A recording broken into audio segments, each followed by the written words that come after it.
Hello YouTube, this is Darkon633 and we're back with another Star Wars review. Today we're going to take a look at the Star Wars 6-inch Black Series Landspeeder with Luke Skywalker. Now this is actually one of my favorite original trilogy vehicles, and ever since this particular vehicle was announced, I really wanted to get a hold of this vehicle. Luckily Amazon did lower it down to around $50 or so, which I definitely think it's a lot more worth it than the full-on $60 price.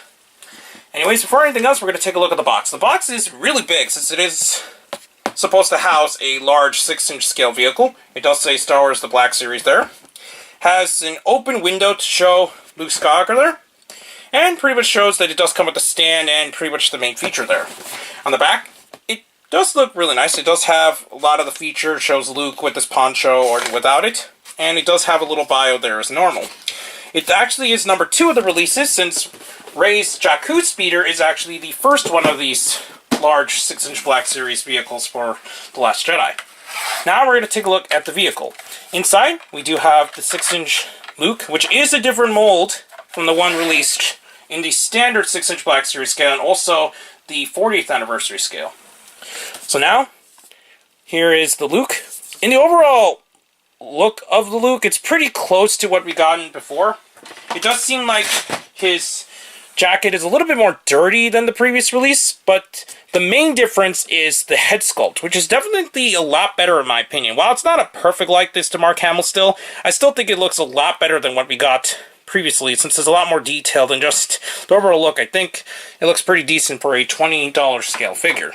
Articulation-wise, it's exactly the same as we've seen with the Luke Skywalker. He does have the ball-jointed heads, ball-hinged shoulders, standard double-jointed elbows, fully jointed wrists, full joints in the waist, same hip joints, same swivels at the thighs, double joints at the knees, and same ankle pivot. You're not going to get a whole lot of difference in terms of articulation, since it's pretty much bare bone down to a Luke figure. But, as you saw earlier, he does fit nicely in the Landspeeder, which we're just going to plug him in, and that's how he looks inside. Now, another cool thing about this release is that it actually includes his poncho, which was actually seen in A New Hope. So that's really awesome that it actually comes with that. So we're just going to put the poncho over him, which is made of a soft goods material. And with it on, he looks like this. And he does actually come with this hat. So that's really nice that I actually included that as well. On top of that, as you saw on his belt, he does have the binoculars that was released with the Luke previously as well.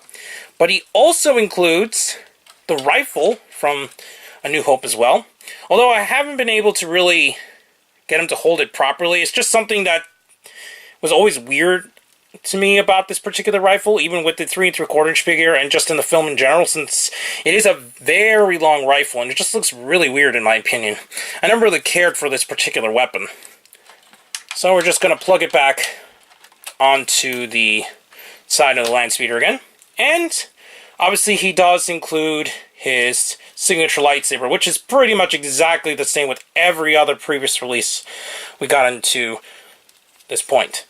So we're going to quickly allow him to hold on to the lightsaber again. So just looking at the hilt, it's nothing different. He does include obviously the removable blade, since we're just going to quickly plug it back in. Take a look at it. So it's pretty much the exact same thing we've seen with the previous releases. There isn't a whole lot of difference we're getting, so better move it now. So now we're just going to plug it back into the little hook here and put Luke back in his Landspeeder. He does fit in decently. You do need to move the legs just a bit in order to get him properly in place. Sometimes it can be a little bit tricky due to the fact that it is a much larger vehicle, but he does fit in really nicely. Now for the vehicle itself, in terms of features, there isn't a whole lot you're going to get. It does have some opening compartments, so that's really cool. So it does have a lot of inner detail, and that's something that actually was not present on the 3 3/4-inch version of the Landspeeder.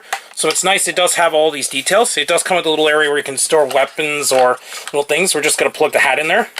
Although the hat doesn't exactly fit properly due to how big the hat is inside, so that's unfortunate. And it does have an openable hood. And inside, it does have a lot of engine detailings, and I think that looks really awesome. The SDCC version of this does have some moving parts, although it's not really a huge difference overall in terms of design. As mentioned earlier, it does include this little flight stand, so it does look like it's flying and a little bit hovering over the air, so that's really cool. Anyways, we're going to actually put some more figures here and take a look at them inside and go with my final thoughts. In conclusion, I think this is a fantastic release, and it might be kind of hard to actually still merit the $60 price point. It's definitely better to get it on some kind of discount, since, for me personally, I think the $60 price point is a little bit high, even though it's got a lot of detailing paint, and also includes an exclusive variant of a figure. Other than that, I think this is still a fantastic release, and it looks really nice compared to the other figures and other vehicles if you had them in the 6-inch scale as well.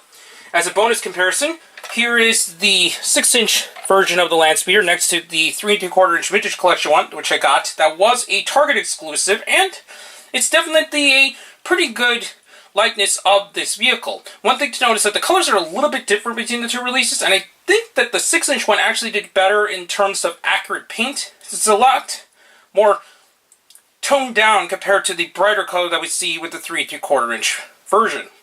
Other than that, I think this is still a really nice release, and I highly recommend tracking one down if you happen to go to your local store or online. Anyways, please comment, subscribe, and check out Hero Club and Hero Taku. Also check out Twitter, Darkon633, and don't forget to check down the other channels down below. Please check the little bell at the bottom of the screen in order to make content go up as soon as possible. Now I'm back with more Star Wars reviews, but for now, I'll be seeing you later, YouTube. Bye.